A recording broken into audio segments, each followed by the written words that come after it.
Assalamualaikum, alhamdulillah pagi-pagi sudah masak-masak lagi. Hari ini bikin opor ayam nanas ya, khas Palembang. Nih seperti ini nih. Nah, salah satu varian ya, masakan khas Palembang namanya opor ayam. Tapi yang ini khasnya Palembang ya, opor ayam nanas ya. Opor ayam ditambahkan dengan nanas yang segar. Rasanya luar biasa, lemaknya. Asam, manis, gurih, mantap. Seperti ini lagi proses masak opor ayamnya ya.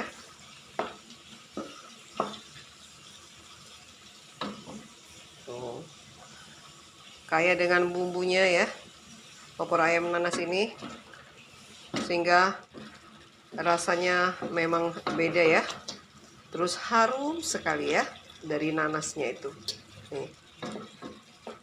Yang mau order opor ayam nanas silakan. Kita ada 2 paket ya, paket A ya. Nah, yang ini paket A yang isinya 5 porsi seperti ini ya. Tuh.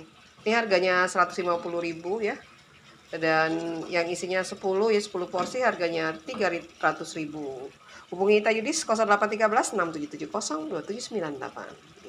Salam opor ayam nanas wong Palembang. Memang lemaknya. Kita lanjut lagi masaknya. Harumnya luar biasa.